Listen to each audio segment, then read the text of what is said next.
இவ்வளவு சிறப்பாக, இவ்வளவு நேர்த்தியாக இந்த விழாவை ஏற்பாடு செய்திருக்கிற நம்முடைய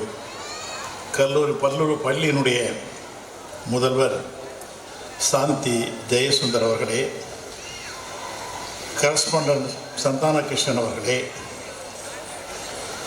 இந்த நிகழ்ச்சியிலே சிறப்பு விருந்தினராக கலந்து கொண்டு நம்ம எல்லாம் வாழ்த்த இருக்கிற superintendent of police Vamsidhar Reddy அவர்களே,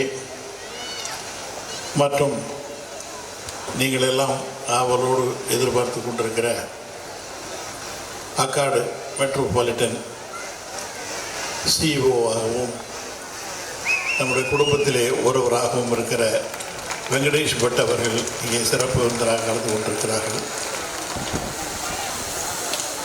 இருபால் ஆசிரியர் பெருமக்களே, அருமை மாணவ செல்வங்களே, பெற்றோர்களே, உங்கள் அனைவருக்கும் என்னுடைய முதற்கண் நன்றி கலந்த வணக்கம். நான் மனக்கோலம் பார்க்க வந்தேன். என்னை இங்கே மேடையிலே பேச அழைத்திருக்கிறார்கள். இந்த இனிய நிகழ்ச்சியை காணுவதற்காகத்தான் சென்னையிலிருந்து ஓடோடி வந்திருக்கிறேன். பாரத் வித்யாசனம் கடந்த 8 ஆண்டுகளில் மிகப்பெரிய வெற்றியை ஈட்டி இருக்கிறது என்பதற்கு ஒரு எடுத்துக்காட்டு தான் நம்முடைய முதல்வர் அவர்கள் சாந்தி மேடம் அவர்கள் இங்கே அற்புதமாக அந்த உரையில் எடுத்து சொன்னார்கள். நான் கூட வியந்து போனேன். ஒரு பள்ளியினுடைய வளர்ச்சி என்பது நிர்வாகத்தால் அல்ல, இங்கே இருக்கிற முதல்வரும் ஆசிரியர் பெருமக்களும் இவர்கள் காட்டுகிற ஆர்வமும் பாசமும் தான். அருமை பெரியோர்களுடைய பெற்றோர்களுடைய தாய்மை நண்பர்களே, எனக்கு நன்றாக நினைவு இருக்கிறது. எங்கள் ஊர் பக்கம் அவ்வளோதான் ஊர் தான். நான் ஒரு சாதாரண பள்ளிக்கூடத்தில் படித்தேன். அப்புறம் கல்லூரிக்கு போனேன். அப்புறம் என்னென்னமோ போனேன். எவ்வளவோ பெரும் பொறுப்புகளை எல்லாம் வகித்தாலும் இன்றைக்கும் என்னுடைய மனதிலே நிழலாடுவது, நெஞ்சை வருடி கொண்டிருப்பது, நான் பள்ளியிலே படிக்கிற பொழுது ஆசிரியர் பெருமக்கள் என்னிடத்திலே காட்டிய எனக்கு நல்ல ஞாபகம் இருக்குது. எனக்கு அதிகமாக படிப்பு வராது. எனக்கு பாரதி டீச்சர்னு ஒரு அம்மா 3வது 2வது 3வது படிக்கிற போது எனக்கு வாத்தியாராக இருந்தாங்க. அவங்க மட்டும் சொல்லுவாங்க, நீ நல்லா வருடான்னு சொல்லுவாங்க. ஆனால் என் கூட இருக்கிற எல்லா பசங்களும் சொல்லுவான், இவன் நல்லா படிக்கலையே, நீங்கள் எப்படி டீச்சர் இவனை நல்லா வருவான்னு சொல்கிறீங்களே என்னும் போது அந்த பெருந்தகை அம்மா சொன்னாங்க, இவன் பாருங்கள், என்னுடைய ஆசீர்வாதத்தால் இவன் நன்றாக வருவான் என்று சொன்னார்கள். இன்றைக்கும் என்னுடைய பசுமையாக. நண்பர்களே, பள்ளியிலே படுக்கிற பொழுது கிராமமெல்லாம் எப்படின்னு இப்போ தெரியாது உங்களுக்கு. எங்களுக்கு அவ்வளவு வறுமையில் இருந்த பொழுது கூட எங்களை எல்லாம் வாஞ்சையோடு அரவணைத்து எங்களுக்கெல்லாம் தெம்பூட்டி படிக்கும் உங்களாலும் முடியும், வெற்றி பெற முடியும், சாதித்து காட்ட முடியும் என்கிற தன்னம்பிக்கை ஊட்டியது பள்ளி தான், கல்லூரி அல்ல, வேற எங்கேயுமே கிடையாது.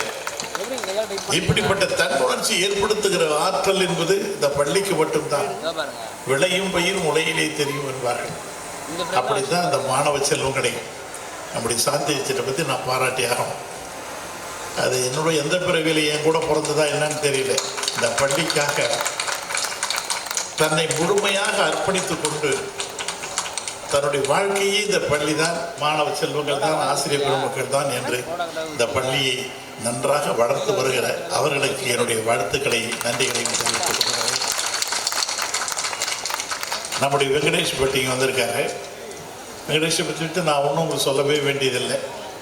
நாங்கள் எந்த ஊருக்கு போனாலும், நானும் வெங்கடேஷ் பட்டு போனோம்னா, நான் எம்பியாக இருந்தேன், மினிஸ்டராக இருந்தேன், என்னென்னமோ பதவிகளும் என்ன யாரும் பார்க்க மாட்டாங்க. வெங்கடேஷ் பக்கத்து மாட்டவங்க தான் ஃபோட்டோ எடுப்பாங்க எல்லாரும். த வேர்ல்டு சாம்பியன், ஒரு தலை சிறந்த ஒரு மாபெரும் மனிதனாக, அடக்கத்தின் சின்னமாக. அதெல்லாம் இதெல்லாம் நீங்கள்லாம் கற்றுக்கணும். எப்படின்னா, இவ்வளவு பெரிய ஆற்றல் தன்னிடத்தில் இருந்தால் கூட எப்பொழுதுமே அடக்கமும் பணிவும் அவரிடத்திலே அதிகம் இருக்கிறது. அவர்கள் இங்கே வந்து நம்ம எல்லாம் மகிழ்வித்துக் கொண்டிருக்கிறார்கள். சூப்பரண்டா போலீஸ் வந்திருக்காங்க. சாதாரண விஷயம் இல்லை. ஒரு போலீஸ்காரை கண்டாலே பயந்து ஓடினோம் நாங்கள்லாம். ஒரு எஸ்பியை இங்கே வந்து உட்கார்ந்து நம்ம எல்லாம் வாழ்த்துவதற்காக இங்கே வந்திருக்கிறார்கள். அவர்களுக்கும் என்னுடைய நன்றியும் வணக்கத்தையும் சொல்லி, இங்கே சாந்தி மேடம் சொன்னதை போல we want to the number 1. வாழ்க்கையில் நம்மால் சாதிக்க முடியாததை அமெரிக்கா சென்று வந்த பிறகு அறிஞர் அண்ணா அவர்கள் சொன்னார்கள். தமிழ்நாட்டில் சாதிக்க முடியாததை இந்தியாவிலே இருக்கிறவர்கள் யாரும் சாதிக்க முடியாது. இந்தியாவிலே இருக்கிறவர்கள் சாதிக்க முடியாததை உலகத்தில் யாருமே சாதிக்க முடியாதது என்று சொன்னார் அறிஞர் அண்ணா அவர்கள். பாரத் வித்யாசிரம் பள்ளியிலே படிக்கிற மாணவர்களால் சாதிக்க முடியாததை இந்தியாவிலே எந்த பள்ளியும் சாதிக்க முடியாது. இந்தியாவிலே சாதிக்க முடியாத பள்ளிக்கூடங்களை உலகத்திலே இவர்கள் யாரும் கிட்டே நெருங்க முடியாது. சாதாரண தமிழ் பள்ளிக்கூடத்தில் படித்தவர் தான் அப்துல் கலாம். சாதாரண அப்துல் கலாம் சாதாரண ஒரு தமிழில் படித்தவர்.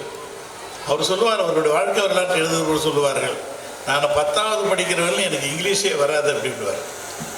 இன்னைக்கு உலகமே பாராட்டுகிற ஒரு மாபெரும் விஞ்ஞானியாக திகழ்ந்து கொண்டிருக்கிறார்கள் என்றால் அந்த அவர் ஆற்றி இருக்கிற, அவர் செய்திருக்கிற விடா முயற்சி தான்.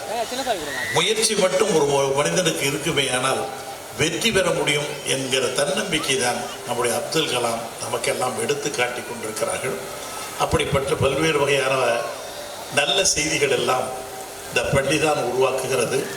பெற்றோராக இருக்கிற நீங்களும் மாணவ செல்வங்களை அப்போதைக்கு பள்ளிக்கு வந்து ஆசிரியர் உரையாடி எப்படி படிக்கிறான், எப்படி போகிறான், எப்படி வரான் அப்படின்றதெல்லாம் கேட்டுக்கணும். நம்ம கல்லூரியில் படிக்கிற போது பாரத்தில் ஒரு பையன் ஒரு வருஷமாக ஸ்கூலுக்கே வரல. ஏண்டான்னு கேட்டேன். இல்லை சார், நான் வந்தேன், அது ஏதோ ஒரு காரணத்தை சொன்னேன். அவங்க அப்பாவை கூப்பிட்டு கேட்டேன், என்னடான்னு கேட்டேன். அவங்க அப்பா கேட்டேன், சார் என் பையன் ஒரு வருஷமாக ஸ்கூலுக்கு வரான், காலையில் 8 மணிக்கு வீட்டை விட்டு கிளம்பிடுவான், வந்துடுவான், ஸ்கூலுக்கு வந்துடுவான் அப்படின்னு சொன்னார். ஆனால் நமக்கு இது பிரின்சிபலில் கேட்டால் சொன்னார், பையன் வரவே இல்லைங்க அப்படின்னார். ஆகவே பெற்றோர்களாக இருக்கிற நம்முடைய கண்காணிப்பு மாணவ செல்வங்கள் மீது இருக்க வேண்டும்.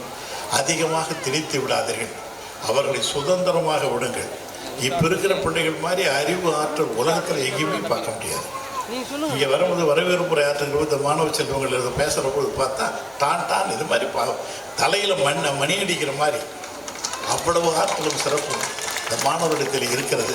நாம் பெற்றோர்களாக இருக்கிற நாம் சற்று தட்டி கொடுத்தால் போதும், அவர்கள் விண்ணை தொட்டு விடுவார்கள் என்பதை மட்டும் என்று சொல்லி அனைவரும் என்னுடைய வாழ்த்துக்களை கூறி விடைபெறுகிறேன். நன்றி, வணக்கம். மாணவர்களுக்கு தனது அனுபவத்தை எளிமையாக